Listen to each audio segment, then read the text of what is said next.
Assalamualaikum warahmatullahi wabarakatuh. Perkenalkan nama saya Febrina Aulia Zahra dengan NPM 2317051100. Di sini saya akan menjelaskan hasil UTP kecerdasan buatan. Karena NPM saya berakhiran genap, maka saya memilih studi kasus clustering.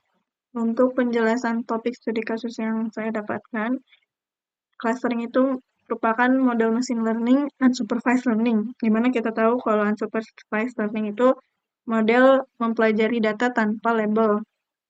Nah, studi kasus yang saya lakukan itu mengclustering data pasien diabetes, di mana datasetnya saya dapatkan dari website Kaggle yang diposting oleh Mehmet Abdur ini, diabetes dataset. Tujuannya yaitu untuk mengelompokkan pasien berdasarkan kesamaan fitur-fitur medis. Adapun algoritma yang saya gunakan untuk proses clusteringnya menggunakan algoritma K-means. Dan untuk tambahannya itu diminta untuk membuat program penggabungan algoritma genetik algorithm atau GA. Nah, GA-nya itu saya implementasikan untuk memilih centroid awal dari K-means yang optimal agar hasil clusteringnya nanti menjadi lebih stabil.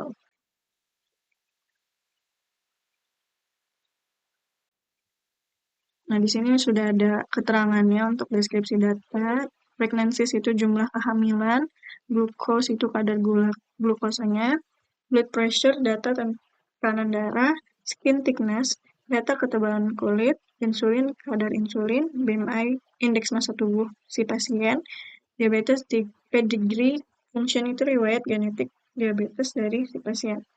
Nah, H ini usia, outcome itu label untuk indikator diabetes atau tidak diabetes. Jika diabetes dia 0, tidak diabetes dia, jika diabetes maka itu labelnya 1. Nah, jadi sini ada tahap-tahap programnya, itu ada pre-processing data, implementasi genetik algorithm, pembuatan dan evaluasi model clustering, visualisasi hasil dan proses, kesimpulan dan analisis singkat. Nah, sebelum saya jelaskan ke program utamanya, yang pertama itu cara kerja genetik algorithm. Nah, di dalam konteks program ini, sini ada parameter genetik algorithm, terus ada variabel-variabel yang digunakan untuk tahap-tahap proses genetik algorithm, itu ada fitness, terus ada fungsi selection, crossover, dan mutasi. Jadi, untuk menentukan centroid awal, kan algoritma K-means itu butuh yang namanya centroid. Nah, untuk menentukan centroid awal, jika kurang tepat, maka akan menghasilkan clustering yang buruk. Dari itu, implementasi genetik algorithm digunakan untuk mengoptimasi posisi awal centroid dalam K-means nanti. Nah, jadi untuk representasi sebuah solusi itu individunya, dan juga di sini ada populasi itu untuk sekumpulan solusi centroid acaknya. Kemudian ada fitness itu diukur berdasarkan inersia dari hasil K-means, di mana nanti semakin kecil inersia maka semakin baik clusteringnya. Nah, untuk tahapan dari genetik algorithm itu pertama inisialisasi populasi awal berupa beberapa set centroid acak, di mana ukuran populasinya itu 20. Kemudian generasinya di sini ukurannya 20. Banyaknya cluster yang akan diimplementasikan nanti di K-means-nya itu 4. Mutation rate-nya 0,5 atau setengah. Kemudian evaluasi fitness. Nah, evaluasi fitness ini menggunakan negatif inersia dari K-means untuk mengukur seberapa baik clusteringnya nanti. Untuk proses evolusinya, di sini ada seleksi, crossover, dan mutasi. Di seleksi ini memilih 2 individu dengan fitness yang terbaik, diambil 2. Kemudian crossover-nya itu menggabungkan 2 individu rata-rata centroid. Nah, selanjutnya itu mutasi menambahkan noise kecil supaya datanya itu lebih beragam, populasinya tetap bervariasi dan beragam. Nah, prosesnya itu berulang. Nah, perulangan prosesnya ini berulang sampai generasi terakhir atau generasi ke-20. Selanjutnya yaitu penjelasan program utama. Jadi dalam struktur programnya tadi ada preprocessing data. Nah, di struktur pertama itu preprocessing data ini, saya mengimport beberapa library yang digunakan untuk menstandarisasi dataset, terus untuk k-means, untuk visualisasi dan plot, dan juga PCA, juga memanggil silhouette scoring.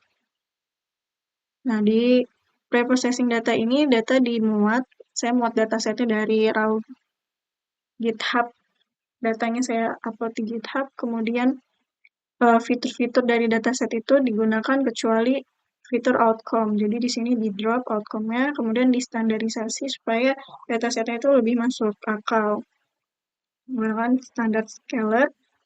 Nah, di sini ada implementasi DA-nya, DA, data scaled info dari data yang sudah distandarisasi, deskripsinya juga. Nah, struktur selanjutnya itu implementasi genetik algoritmnya. GA-nya ini tadi dijelaskan untuk mencari sentroid terbaik dan juga jumlah klasternya ini sudah ditentukan ya. Jadi sebenarnya jumlah klaster ini bebas karena saya menggunakan 4 ini supaya nilai silhouette score-nya itu mendekati angka 1. Nah, di sini klasternya banyak klasternya 4, generasinya 20, populasinya 20. Di sini ada beberapa fungsi, itu fungsi fitness, fungsi seleksi, selection, crossover, mutasi untuk proses evaluasi GA-nya.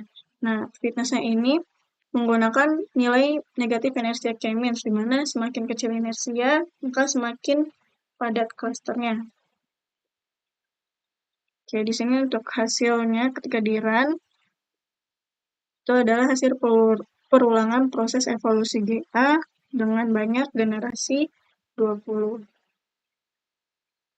Kemudian pembuatan dan evaluasi model clustering. Centroid yang tadi udah didapat dari GA itu digunakan sebagai inisialisasi k-means-nya. Karena kan untuk menggunakan algoritma k-means itu pertama menentukan jumlah klaster, tadi kan sudah ditentukan juga di GA-nya itu klaster 4. Kemudian tentukan nilai centroid-nya. Setelah itu analisis perbedaan jaraknya. Nah, di sini sudah ditemukan centroid terbaiknya, kemudian menjalankan k-means akhir dari centroid yang sudah ditemukan menggunakan implementasi genetik algoritma yang tadi. Kemudian di sini kita menambahkan cluster sebagai label baru untuk hasil dari k-means-nya. Di sini saya print rata-rata fitur per clusternya, ada cluster 1, 2, 3, 4. Kemudian visualisasi hasil dan proses. Nah, di visualisasi hasil dan proses ini ada visualisasi konvergensi GA dan juga visualisasi hasil clusteringnya. Visualisasi konvergensi GA itu yang tadi kita dapatkan dari implementasi GA ada generasi dan juga nilai fitness atau inersia negatif.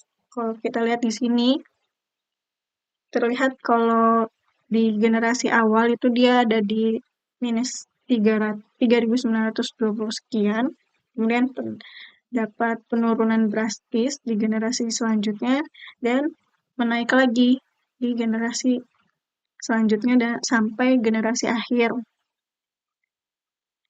Nah, dari sini kita ketahui bahwa semakin baik, semakin kecil nilai inersianya, maka semakin bagus klasternya. Jadi di sini sudah terdapat konvergensi genetik algoritma yang bagus. Kemudian hasil clustering data di atasnya tadi itu dari hasil k-means-nya. Sini untuk kodenya, text label itu PCA komponen 1 dan PCA komponen 2 di YLabels. Nah, di sini ada 4 cluster. Nah, beberapa cluster ini masih terdapat padatan atau tumpang tindih ya. Nah, dari gambar ini bisa kita ketahui bahwa clusteringnya itu sudah tepat.